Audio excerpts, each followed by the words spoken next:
Heartbreakers Beach Party. Heartbreakers Beach Party. So to be able to live in that moment, selfishly as an 8-year-old, this is how I learned what my dad did for a living, was seeing this film. You remember seeing this film? Yeah, absolutely. And I had not seen the show until the year before this. So I didn't really know what they were doing. These were just dudes hanging around in my house my whole life, you know? So, for real. And I remember Cameron from Shooting with Ducks. I didn't really know who the hell he was either.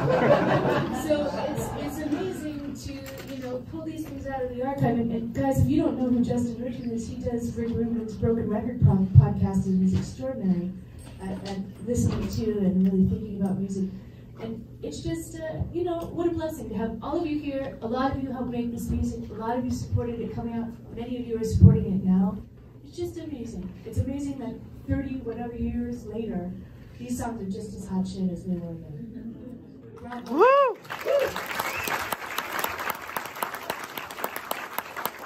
To your point about opening up those archives and just kind of how open Tom was and the band was for sharing the process in that time. The tapes, Cameron, that Tom was showing you, I think it was, if I caught it correctly, it was the band in the studio working out Hard Promises. Sounded like you guys filmed most of Hard Promises. And was an insider. An insider is there from Hard Promises. I need to say like a quick thing, because Ron Blair and his early footage was so valuable to us when we were making it, and it's been used in a lot of different things without enough credit. And I took that picture of James Brown and Tom too, and there. Somehow, Allison, somebody got it in focus because it was not in focus. I was so nervous. and also Joel Bernstein, who took that amazing picture of Tom that ends this in the band.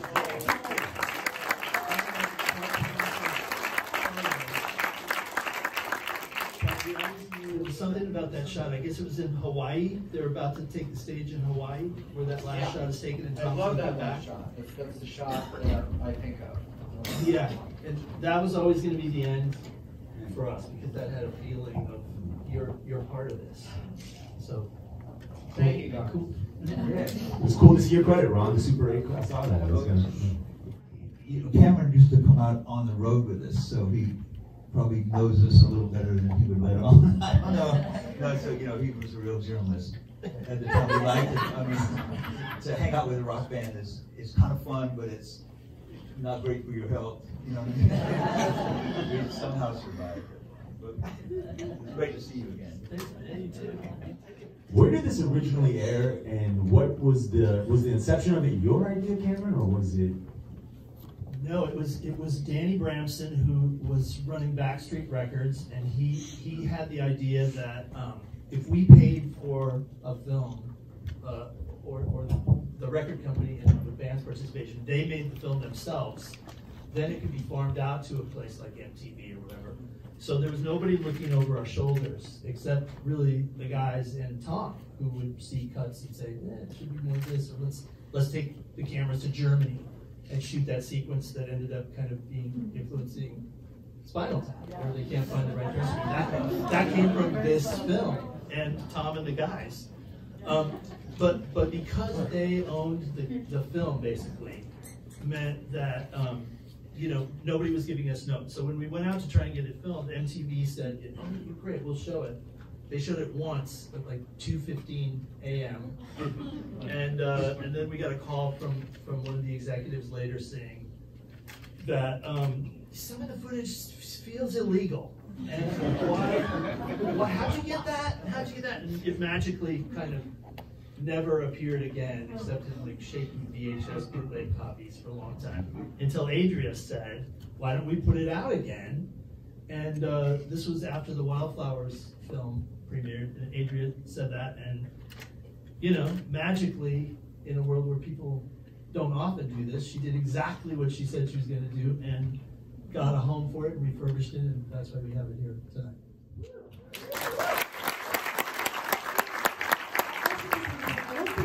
Because it was really weird, and they were doing these slam edits that we're used to in later MTV era. But at the beginning of MTV, it was it was a video profile. Like he was supposed to be on camera, like Mark Goodman or Tabitha the Sword, and be like, "So Tom, how are you feeling right now?" You know. But like pre-Tabitha, it was or like, supposed yeah. but pre-Tabitha, like really, like, I guess what Kurt Loder probably or something like that. But it was supposed to be a much more stiff affair, and instead it was just absolute mayhem. We're used to that kind of editing. But in the 80s, that kind of slam cuts and stuff, that didn't happen. So they just kind of went, whoop, whoop, whoop, and just, you know, kind of put it away, I think. It was great to see on the bonus footage, Cameron, you talk about like kind of being led to certain questions or lines of questioning. Because watching the original film, hour-long film, you could kind of feel the tongue-in-cheekness of you sort of being like, oh, I guess I got it.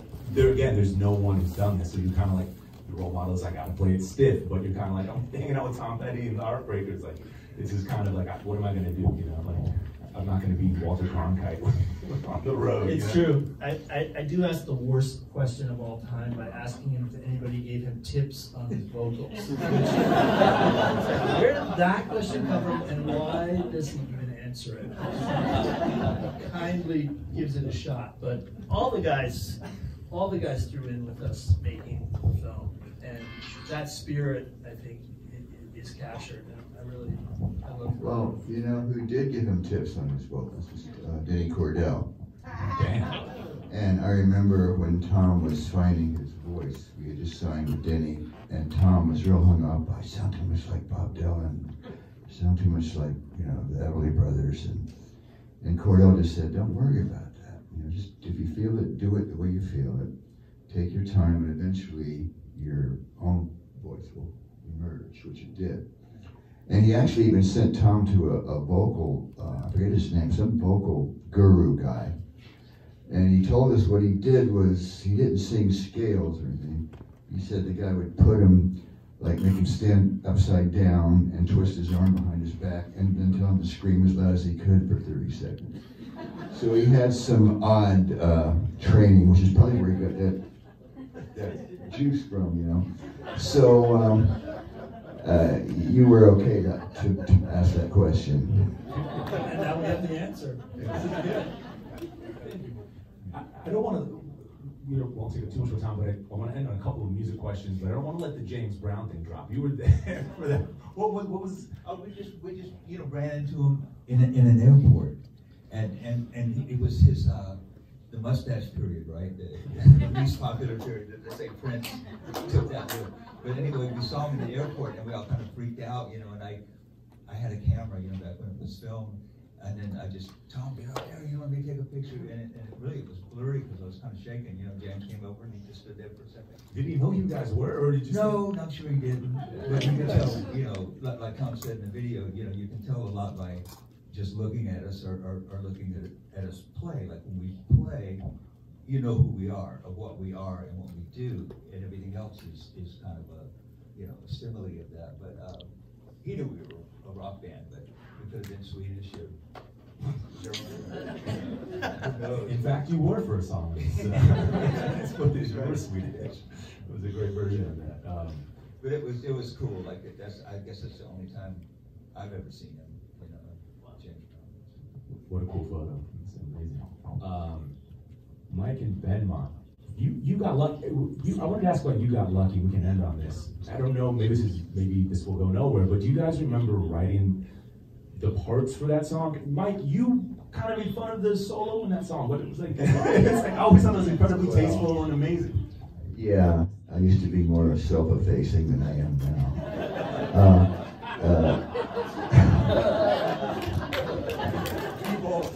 As you get older, you get a little more confident, but I didn't mean it silly. I meant that it was, you know, and it was a good example of, I wrote that music and Tom wrote the words, which is how we normally worked.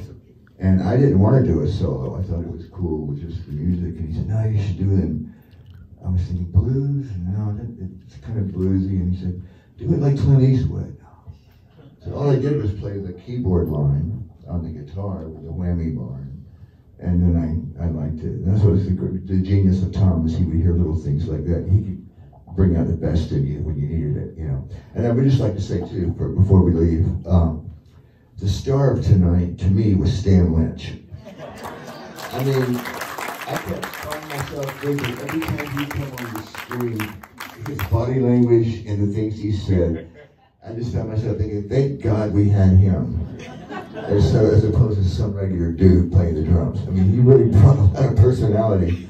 And he drove us, you know. I mean, Tom was the leader, but Stan was the pulse. And he was the humor and the drive. He would kick us in the ass. Come on, guys, go take the hill, you know.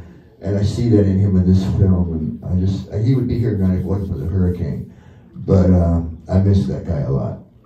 And he was good. His drummer for the first one, Refugee Hits. I'm like, fuck, I wish I'd seen the band with Stan. Yeah, he was so funny, and he and Tom could crack each other up. Gennaro knows what I'm talking about. Gennaro here in the blue shirt, he was our sound man for a couple of decades. John Nixon. Thank you, Gennaro. Anyway, that's all. It was like, you know, Can I spin on the question? Yeah. I love in the film when you're kind of you have this communication with Tom, and it's King's Road, right? Yeah. What is going on between you two in that footage? It hurts to play that fast for that long. And I'm just looking at him going, now? Now? Please? Get the band in. And that's what's going on. It's so good. I'm gonna let Cameron Crowe close it out. I'm not gonna follow that up. Great question. You're amazing.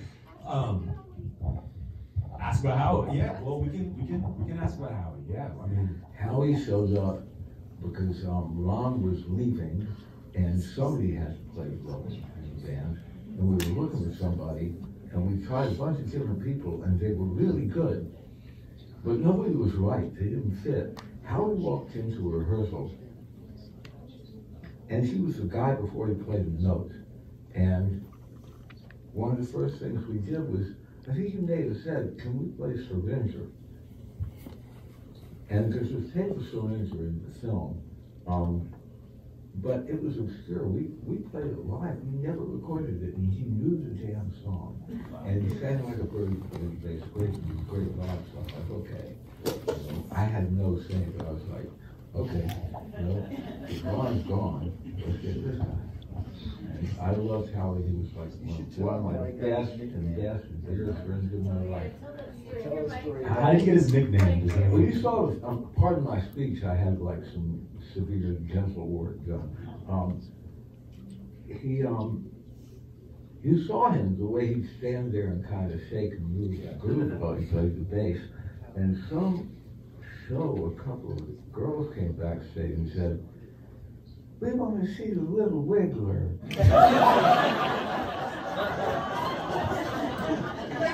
And he became that.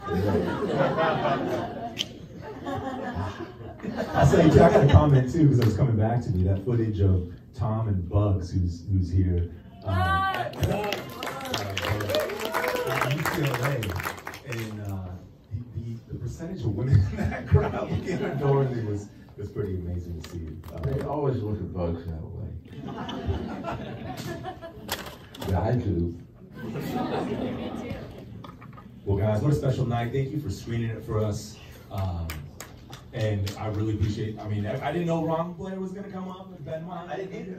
It's amazing to have all you guys. Adria, thank you for putting this together. And, Cameron, thanks for making it. And the Heartbreakers, thanks for being you guys. You know? Thank you. Heartbreakers Beach Party.